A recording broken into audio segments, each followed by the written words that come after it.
सिंचन विहीर दुरुस्ती अनुदान योजना अर्ज कसा करावा। नमस्कार, आपल्या सर्वांचे महत्त्वाची माहिती या चॅनलवरती स्वागत आहे। राज्यातील शेतकऱ्यांच्या पिकाचे अतिवृष्टी व पूर परिस्थितीमुळे अतोनात नुकसान झालेले आहे। यामध्ये शेतकऱ्याच्या विहिरीचे देखील नुकसान झालेले आहे। नदीकाठच्या ओढ्याकाठच्या विहिरींचे बांधकाम नाले फुटल्यामुळे वाहून गेलेले आहे। काही विहिरी तर थेट जमीनदोस्त झालेल्या आहेत। या पार्श्वभूमीवरती राज्य शासनाने विहीर दुरुस्तीसाठी 30,000 रुपयांचे अनुदान देण्याचे ठरवलेले आहे। हा निर्णय 2025-26च्या अतिवृष्टी पूर परिस्थितीमुळे खचलेल्या बुजून गेलेल्या विहिरींच्या अनुदानासाठी घेण्यात आलेला आहे।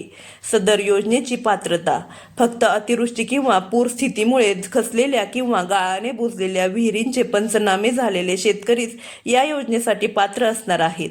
संबंधित शेतकऱ्यांनी आपल्या गट विकास अधिकाऱ्याकडे लेखी अर्ज करणे गरजेचे आहे। अर्जासोबत 7/12 उताऱ्याची प्रत जोडणे अनिवार्य आहे। सदर योजनेची अर्ज प्रक्रिया: अर्ज मिळाल्यानंतर संबंधित गट विकास अधिकारी अर्जदारास पोचपावती देतील। पुढे तांत्रिक अधिकारी विहिरीची प्रत्यक्ष पाहणी करतील। पाहणी अहवालानुसार दुरुस्तीचे अंदाजपत्रक तयार करण्यात येणार आहे। सदर योजनेची अनुदान रक्कम: एक विहिरीच्या दुरुस्तीसाठी कमाल ₹30,000 पर्यंत अनुदान दिले जाणार आहे। पहिल्या टप्प्यात 50% रक्कम म्हणजेच ₹15,000 पर्यंत आगाऊ दिले जाणार आहेत। काम पूर्ण झाल्यानंतर पाहणी करून उर्वरित 50% रक्कम दिली जाणार आहे। दुरुस्ती कालावधी: मंजुरी मिळाल्यानंतर दुरुस्तीचे काम चालू आर्थिक वर्षात पूर्ण करणे गरजेचे आहे। काम पूर्ण झाल्यानंतर संबंधित अधिकाऱ्याकडून जिओ टॅग फोटो व अहवाल सादर करणे अनिवार्य आहे।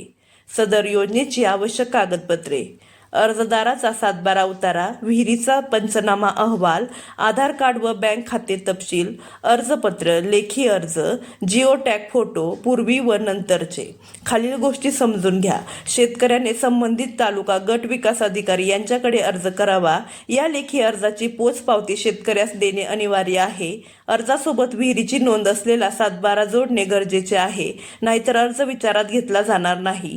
सदर आदेशाच्या दिनांकापासून 7 दिवसाच्या आत क्षेत्रातील खचलेल्या व बुजलेल्या सिंचन विहिरीची तांत्रिक अधिकारी हे स्थळ पाहणी करून दुरुस्तीचे अंदाजपत्रक तयार करतील।